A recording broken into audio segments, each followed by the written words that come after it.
Norman Iran 1 ABL YouTube channel. Like, share, and subscribe. Lovebird talks and tips.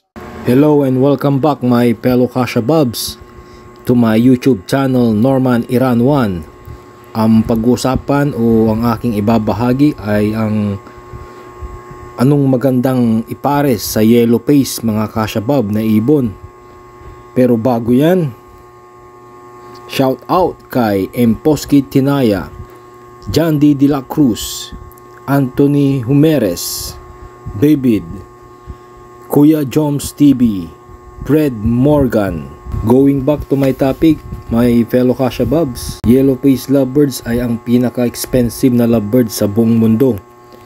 Yellow face is the most expensive lovebirds in the entire world, my fellow Kashababs. Bagamat wala akong yellow face mga Kashababs, magbibigay lang ako ng aking opinion base sa mga research post observation patungkol dito sa yellow face. I don't have any yellow face my fellow Kashababs, but I'm just going to give my own opinion based on my research post observation with this yellow face. Ang mode of inheritance nito ay autosomal recessive. Dito sa Pilipinas, ang obserbasyon natin may split yellow face kapag nag-out o nagbebenta. Kaya totoo nga na ang mode of inheritance ng yellow face ay autosomal recessive mga Kashababs. Also here in the Philippines, upon observation, some breeders issue or out split yellow face to some buyers that the mode of inheritance is autosomal recessive. Ngayon alam na natin ang kaunting background ng yellow face. Saan ba magandang ipares ang yellow face? Yun po ang ating tatalakayin sa vlog na ito mga Kashababs. Magandang paresan ang yellow face ng nagpapalinis ng kulay, at ito ay ang dilute mga Kashababs, dahil itong mga dilute ay 85% to 95% po ang reduction ng melanin. At ang dilute mga Kashababs ay parehas din po ng yellow face. Autosomal recessive din po ang lovebirds na ito. At napakaganda po ng lovebirds na dilute mga Kashabab, lalo na po yung kanyang kulay, yung reduction po ng melanin mga Kashababs. Talagang napakagandang tingnan sa mata. Kaya kung may yellow face tayo tapos may lahi pang dilute, mapusyaw po yung yellow face natin mga Kashabab. So napakaganda pong i-breed kung ganun po ang kalalabasan ng yellow face na dilute.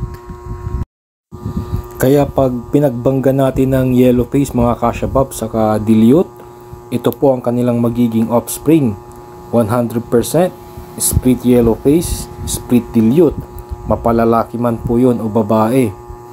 So materialis na po yung mga anak nila, at yun po ang gagawin natin na pagpaparesen yung kanilang mga anak mga Kashababs.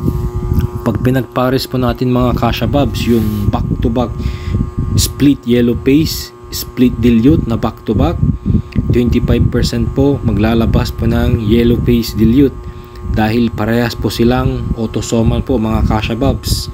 May kapartner po para naparisan, kaya maglalabas po ng yellow face dilute na 25%. Yung mga visual po yun. Pag hindi po visual, possible split yellow face, split dilute ulit mga Kashababs. Sigurado po mga Kashabab yung magiging anak po nila na lumabas po sa parisang pong split yellow face, split dilute back to back.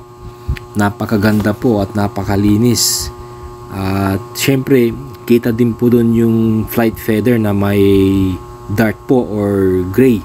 Kaya napakaganda po mga Kashababs ang ilalabas ng anak po ng parisang split yellow face, split dilute na back to back, dahil ang visual po mismo ang magpapakita ng ganda ng parisang iyon mga Kashababs.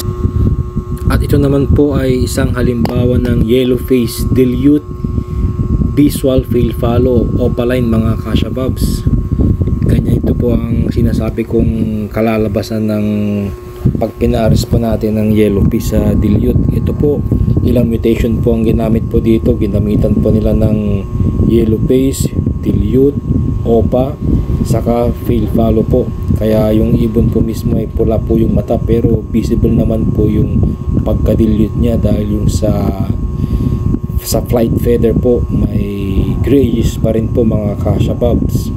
Pero sumama na rin po yung fail follow na karakteristik, yung pula ng mata, yung sa paa ng ibon na imbis na dart naging pula dahil fail follow po na visual. Ito naman po yung procedure kung paano po gumawa ng dilute kung wala po kayong visual na dilute. Kung may visual dilute naman kayong mga Acacia Bobs, nandito po yung dalawang process. Kung pinagbangga natin ang dalawang dilute, lahat po ng hinakay dilute 100%. Pero kung split dilute po na green, nasa kanan po yung paraan kung paano po gumawa. Sa green series po ito mga Acacia Bobs. At ang isusunod ko naman ay yung sa blue series kung paano po gumawa ng dilute. Ito po yung sa blue series naman po. Same process po, back to back blue, dilute 100%, dilute po ang ilalabas na anak mga Acacia Bobs. At sa right side naman, kung mayroon po kayong split na blue dilute at saka split na green dilute, yan po yung process mga Acacia Bobs. Bakit po naglabas ng green? Green po ang nilabas kasi dominant po ang green. Ibig sabihin po mas malakas ang dugo ng green kung pinares po natin sa blue. Ito po yung magiging ID po ng parisan pag blue series po mga Acacia Bobs. Sana nagustuhan nyo ang aking vlog mga Acacia Bobs at nakatulong sa inyo. At kung bago ka pa lang sa channel ko, paklik po ang subscribe button nang makarami po tayo ng subscriber at umabot po tayo ng 10,000. At kung nagustuhan mo ang channel kong ito, pa-thumbs up. At kung hindi man, pa-thumbs up pa rin mga Acacia Bobs. Maraming salamat po.